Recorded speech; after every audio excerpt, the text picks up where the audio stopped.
So I'm here with a new superstar to the show. Can I say that? Your words. I'm here with the brilliant Harrison Ward. How are you? I'm very well, thank you. Yeah, I'm just enjoying the show, really. Chatting to folk like yourself. Well, it's great to have you with us. Thank you. I know this is not normally a show you would attend.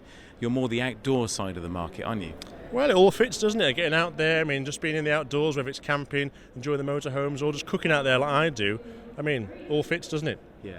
So you're known as the Fell Foodie. What does that mean? Yeah, so I'm based in the north of England, so in the north we tend to call the hills fells, and for me it was merging two passions, sort of hiking in these fells and my initial passion of cooking. So these days I'm generally found cooking sort of restaurant style meals up in the mountains in my Lake District home, beautiful dishes in these remote locations, so Fell Foodie is a bit of a pseudonym, if you will. I get it. And who do you cook for? Well, sometimes just me. Initially it was a hobby, just something I'd do myself, head out there, enjoy a sunset, prepare something delicious, eat al fresco like we would in barbecue seasons in the summer or campsites, but these days could be anyone. I sometimes take some groups out there, retailers, but generally just a hobby, just me getting outdoors. And how on earth did you get into that? Well, again, as I say, I always loved my food. So I've always loved cooking from a young age, cooking with my grandmother around the kitchen, sort of put to work really around those Sunday dinners. When I got into hiking a few sort of short years ago after quite a major life change, I started taking food with me, sort of things I'd made the night before, so like risottos and stews, and I'd often get quite a few comments from people seeing what I was eating when they got the sort of the meal deals or the soggy sandwiches out. That'll be me. That's it. And one person said, why didn't you get a stove and actually start cooking out there from scratch? And it all started from there really. So literally I packed up my bag, things from the kitchen at home initially before I got any equipment, marched myself to the top of these mountains and started preparing meals like you would do at home on the hillside and sharing on social media. Fantastic. Now you've got quite a story, haven't you? But kind of prior to this drove you to kind of have a bit of a life change. Can you tell me a bit about that? Yeah, absolutely. I mean, I've been suffering really with what I now know to be clinical depression from early adolescence really.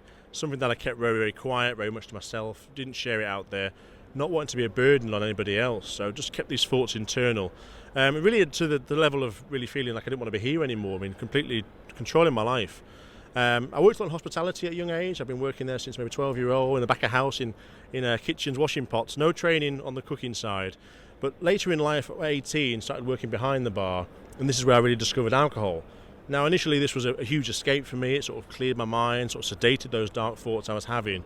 But over time, this began to sort of tumble further and become really a second poison in my life. I'd moved away at this time. I was living in York. I was running pubs at the time after university, very much a kid in a sweet shop. And at my worst, when I was consuming in excess of maybe 20 pints a day, I'd ballooned in weight to about 22 stone. I was a full-time smoker, and just a very lethargic lifestyle at the time. So dark days, really, and times where I often didn't think I'd get out of those times, really, at one point. But unfortunately, following the breakdown of a relationship, I decided I had to leave that city behind and try and make a change. I'd become someone I knew I wasn't, really. I came to terms with the fact I was an alcoholic, moved back to my native county of Cumbria, and for the first time in my life, came completely clean with friends and family about what I've been feeling. Now, often people are there keeping these things internal, fearing the judgment from other people, but that moment of actually speaking out for the first time, it was on my personal Facebook page. The support and the kindness I received back from people, was instrumental into being where I am now. I'm over 6.5 years sober now. I was just sort of introduced to hiking by a close friend through that, threw myself into exercise, and really that new passion of hiking and being in those mountains has turned my life around for the better. That's amazing. So what would you say the outdoors has done then to change your life? It's just somewhere I just feel as if I can be myself, just very free. I found another nice community of people that also enjoy the outdoors and get out there for similar reasons. And I mentioned sharing that story initially back on my personal Facebook, but as time went on, I started sharing these adventures online, initially anonymously. Again, maybe another mask I was wearing under that pseudonym.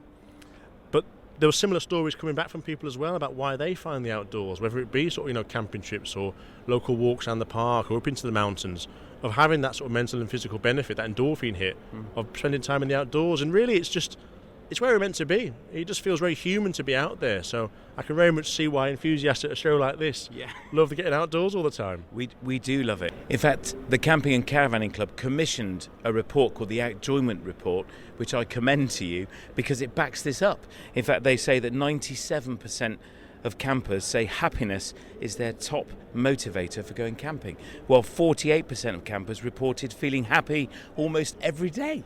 There we go. Time in the outdoors. It's true, isn't it?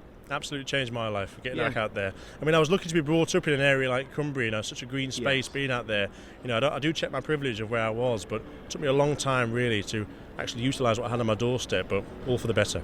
So Harrison, what would you say to someone listening to this that it kind of resounds with them what you're saying about the place you were, and they kind of get that shivery feeling on the back of their neck? What would you say to them and appeal to them to do? It has to be talking to someone. It has to be. It's always talking. I mean, for so long, it's 12 years in silence for me that at times was nearly the end. I mean, there was moments where I didn't think I'd go on another day. And just reaching out and speaking out doesn't have to be publicly like perhaps I did it, but reaching out to either a medical professional, a colleague, a loved one, family or friends, it's going to go a long way into sharing those problems. And again, knowing you're not alone through these things, there's not going to be that judgment that you realise, especially there's more and more going on about breaking down that stigma for mental health and things these days. Yeah. But just reaching out and talking to someone, don't suffer in silence. Yeah. Well, we're delighted that you did. Thank you. Bless you. And we're really, really pleased you're here with us.